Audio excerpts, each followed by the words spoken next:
Greetings, everybody. It's Jade. Once again, of course, every time coming at you. I hope everybody's doing well. Happy May Day. It's May 1st today. So, yeah, spring, summer is upon us. So is everybody happy about that? That's obsessed with the weather constantly. Yet here I am talking about the friggin' weather. Anyway, so Minnesota Vikings update. Some stuff finally happened, and that being the draft. It finally happened. So that's a little something going on in the NFL. The Vikings drafted a few people. I mainly took the time out to kind of just look and pay attention to the first 3 rounds, I think kind of like everyone else did. First round, they got a center, Garrett Bradbury, at pick number, 18. And the thing that's come out about Bradbury has been the size of his hands. They're an inch longer, allegedly, than everyone else's. Okay, great, good to know. Because, yeah, that's pretty much what making a pick is all about, is somebody's hand size, right? Anywho, we'll see how that goes. And now that Bradbury is a center, there's rumblings about Elflein moving to, I believe it's left guard. So more speculation for us, right? More to think about. Second round, I believe they had picked, number 50. They got tight end, Irv Smith Jr. So, the Vikings drafted a tight end. I think, is that some Game of Thrones type foreshadowing to us saying peace out to Kyle Rudolph? Just let him go to New England. Let him go play with Tom Brady. Let him go try to get a Super Bowl ring, because that's what he wants, right? It's been kind of like hint, hint, nudge, nudge, get me the F out here, aka I want to go play with Tom Brady. So, I've said this before, I'm pretty much like Switzerland on Kyle Rudolph if he stays, or if he goes, like, if he stays, hey, that's great. If he goes, sayonara, nice having you here.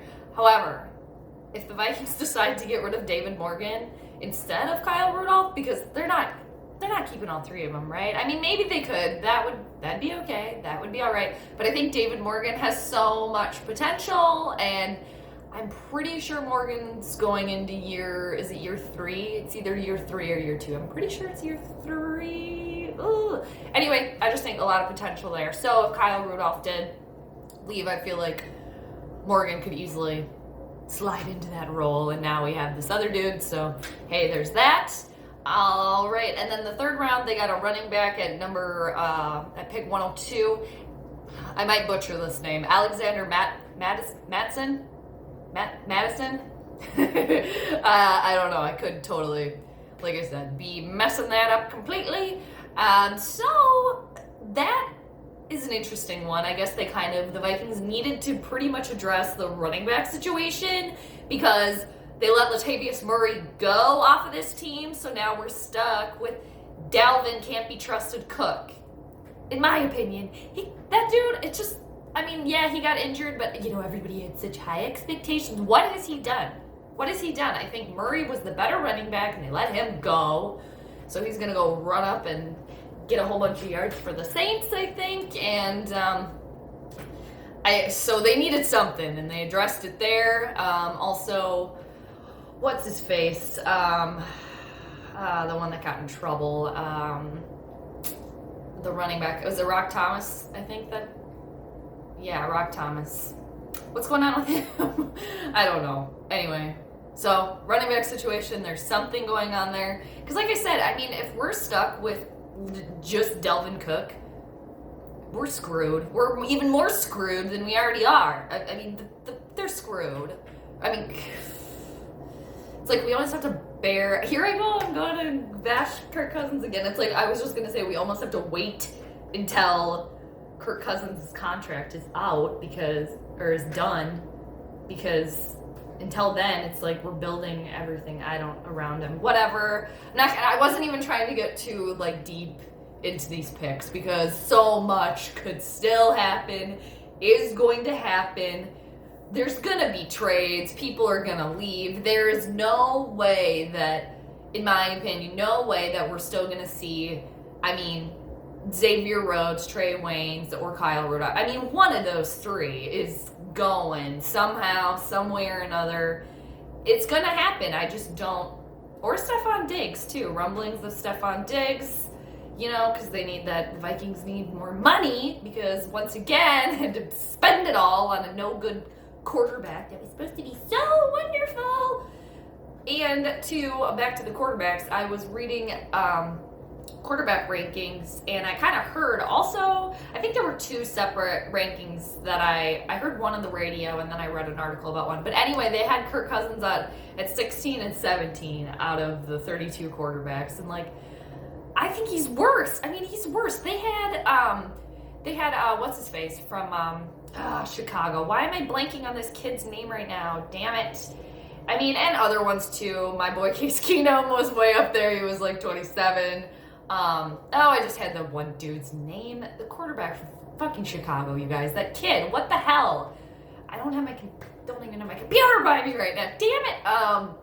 Mitch Trubisky. Okay, finally, it took me long enough. Mitch Trubisky was ranked higher than Kirk Cousins, ranked lower. I think he was ranked at like 20 or something, but in my opinion, he's better than Cousins too. But I digress. I'm gonna move on because we're freaking stuck with his stupid ass. So, whatever. More purple stuff that I wanted to talk about. Oh, Brian Robinson. He signed a one-day contract with the Vikings to retire a Viking. He was released by the team last September 2018, and he played 11 seasons for the Purple. He was drafted by them in 2007, defensive end. So, I mean, it's like a bittersweet thing because Robinson was already done, and then to retire a Viking, I think that's really cool. That I like it. I've always liked Brian Robinson too, just on and off the field, just really good player, and always seemed to just bring like 110% every time, and just seems like a good dude. I guess it doesn't really matter when we're talking like sports, that's kind of business, but he was good at what he did, and now he can just fish to his heart's content. So I think he's doing some sort of fishing series too that's coming up. I think he's working on filming that. I wonder if we're going to see a Brian Robinson and Randy Moss episode on that fishing show that Robinson is working on. That would be very, very cool because Randy Moss also likes to fish. So a couple of the great ones fishing together and just talking sports and like on life after the game, during the game, and they were former teammates. If that episode isn't already in the works, get that episode in the works. Man, that would be so good. I'd watch that for sure. But anyway, I think that was the rest of the stuff as far as the Purple goes. So, of course, because, you know, everyone on the freaking planet, what are we freaking fascinated with? And just all of our energy and time is spent on watching Game of Thrones, predicting what's going to happen on Game of Thrones, waiting for the next episode of Game of Thrones. So anyone, spoiler alert here, I will be talking Game of Thrones stuff if you haven't watched and you don't like hearing theories and stuff like that. Go away now. Go away. Shoo. So, Game of Thrones Season 8, final season. We're halfway through already. 3 episodes down, 3 to go. Winter finally showed up at Winterfell this last season. The dead finally arrived. So, I just, like, there's so much to dissect in Game of Thrones, which is what makes it great, but I'm just gonna do a very, as brief as I can, overview here. I was surprised because, of course, Game of Thrones does this so good, right? They build everything up, build it up, and I was shocked that, along with, I think, a lot of other people as well, that more people didn't die. More seasoned characters, the stars, you know, they're still around, they're still kicking. I was surprised that more big names of the show didn't go and pass on in this and become White Walkers in this last episode. I mean, a couple did. Little Bear, she's, oh man, I kind of forgot Lyanna too, right? It's Lyanna, yeah. Man, she was Mormon. Yeah, she was so cool and how she went out. I didn't even write a note about them, but I mean, damn. She went out like a friggin' champ, so golf clap to her, so, taking out the giant in the eyeball. That was a nice one. I liked that a lot, you know, just true to her character too, up until the very end. Just the very end, going for it. I liked it. All right, but so a lot of main characters, in my opinion, are still with us, but I think on the flip side of that, of having the characters still around, is we get to hear more of, or we get to see and hear more of their story. Their stories aren't over yet, so that's more exciting, especially like the Brienne, the Jaime thing. We'll see what happens with Arya and Gendry. And two, I mean, there's just possibilities anywhere, because Gendry, Robert Baratheon's bastard son, Arya being the Stark, obviously, and Brienne and the Jaime thing, obviously there's some, I think they really love each other. I mean, the sentimental, tiny little piece of me, that's a very small piece, you guys, very, very small. I have like cold blood here, cold-blooded. I would love to see them get together somehow, but that's totally not going to happen. I would just really like to see Brienne make it till the very end, damn it, and she can like serve Sansa, and that'd be cool. I'm getting way ahead of myself here on so many things. Anyway, back to the people that actually died this last episode. Theon, okay, bye, see you later. He had a very nice redemption there, from what he did, pretty much betraying your entire family and causing the deaths of pretty much like 1/2 of your brothers, like with Bran, being not exactly Bran anymore. But, he did a lot of shitty things, but, he really tried to make up for it. And so that was, I think, a nice little wrap up there for Theon. Ed, bye. He came back a white, the Dothraki. How badass was that, though, when they were running with all those flames? That was really cool. And how quickly they were taken out. I mean, just a matter of seconds. And they're supposed to be, like, remember back to, I think, was it season 1, where Robert Baratheon don't challenge Dothraki in an open field? And, well, that wasn't a challenge for them, was it? At least for the Night King and his minions. So, Lord Beric, man, I mean, we kind of knew he was going to go right if we had to choose.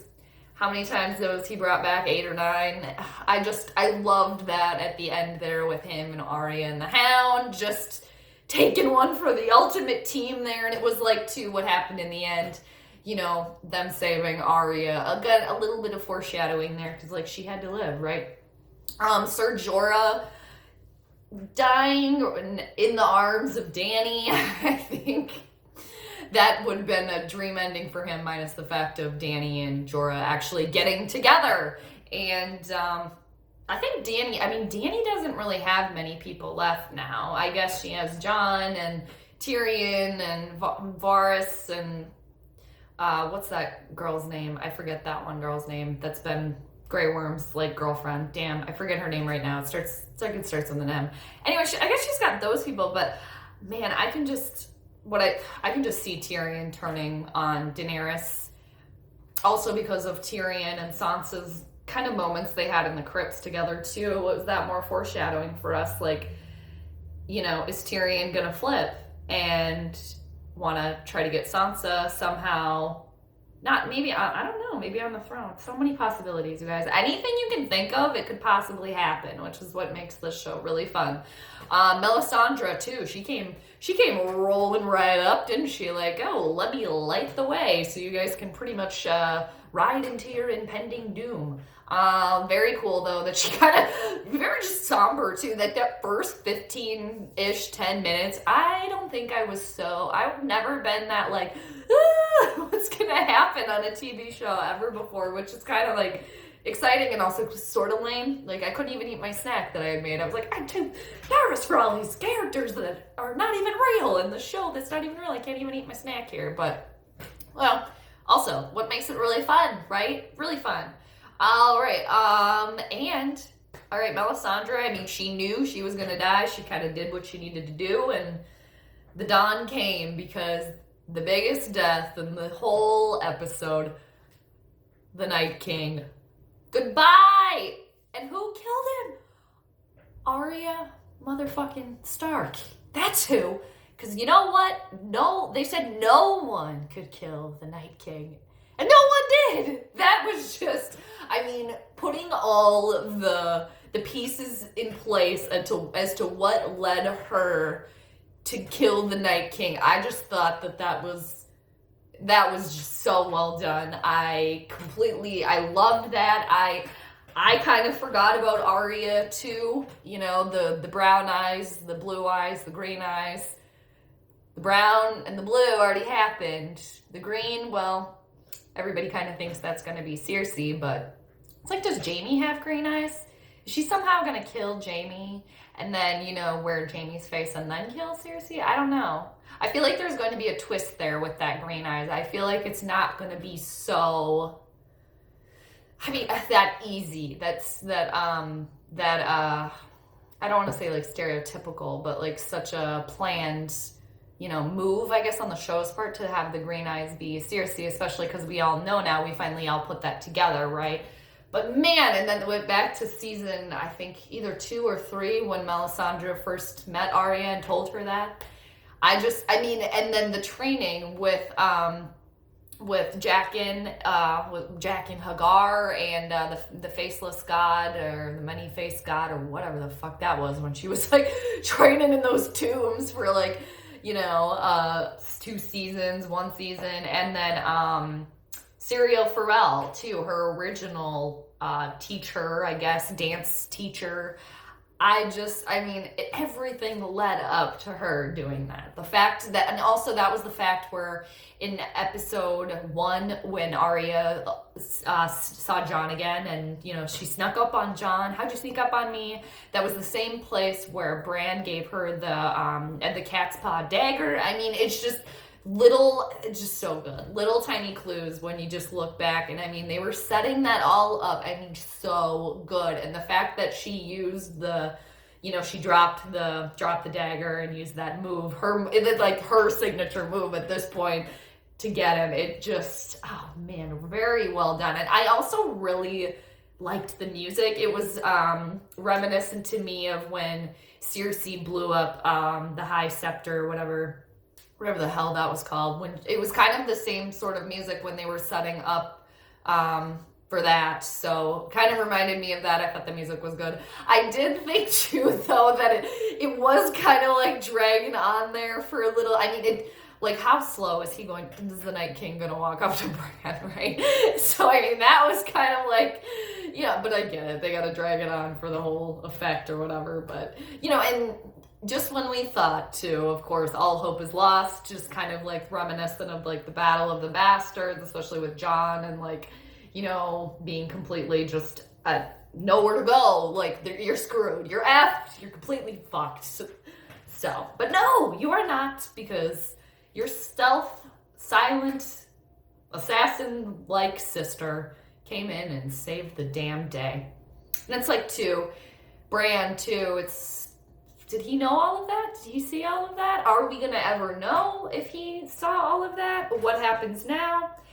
And 2, is this the actual last we're going to see of the Night King? I kind of hope so, because I feel like the rest of the show now is going to be the battle for the Iron Throne for all the different families, and that's how the whole show started. So I think that was a good choice. So now 3 episodes left. I feel like the next one, episode 4, is gonna probably be some sort of like, you know, obviously build up to another battle for, well, the final war, right? That she says in the trailer. Daenerys, I'm saying, and yeah, what's gonna happen next with, I mean, Dany and Jon, I'm sick of, I feel like that is such a stereotypical, there I go again with that word. What is the word I'm looking for? Predictable, damn it. It's so predictable, those two. Back to the Daenerys, is she having a baby with Jon? Again, so friggin' predictable. There better be a twist there. I'm thinking there's going to be. I think there's going to be some sort of rift there. I mean, we kind of know that, but Daenerys doesn't really have a lot of it. Anyway, I don't know. Sansa and Tyrion, are they going to somehow end up together and end up being in charge somehow? Was there more foreshadowing from the crypts? You know, their couple of moments they had down there. Cersei, she's totally not going to survive the series. She's gonna go, I would say maybe in episode 5 or 6. Maybe 6, maybe the final one. Who knows, are we gonna see? It better be good. Will the prophecy come true? Which little brother is gonna do it? What's gonna happen there? Man, Jamie gonna do it? Is Tyrion gonna do it? Is Arya gonna be wearing somebody's face? Is she? Okay, and then the Hound and the Mountain, we're gonna see them battle it out, which I've been waiting for. I've been waiting for that one. I want to see that. It would be too good if somehow the Hound got the Mountain out without Cersei knowing it somehow, and then Arya steals the Mountain's face and kills Cersei that way of some sort. I mean, anything could happen. Anything. All right. Oh, and then Euron and Yara too. I mean, Yara's still around. Yara's waiting, right? She's gonna swoop in and help Daenerys. That's what's gonna, or help all of them. That's what's gonna happen. Don't forget about Yara. She's still out there. Euron thinks that he's Cersei's baby's father. I'm pretty sure. I mean, obviously that's what she's setting up, right? That's what she's setting up here. So, and the Golden Company, we're finally going to see the Golden Company, and I'm just so excited to see what happens and what all goes down. What do you guys think? So many things could happen. I'm excited for it to be over, so we finally know what happens, but then of course we're all going to be bummed out that it's over. However, though, you guys, we have that prequel that they're making. I think it's going to be set 10,000 years before now. So, anyway, that's what's going on. Holy crap, we're already at 20-some minutes, but hope everybody has a great rest of your May Day, and until I see you next time, go Vikings. Go purple pride all the time, right? And also, yeah, everybody have a great rest of your day, and I'll catch you all later.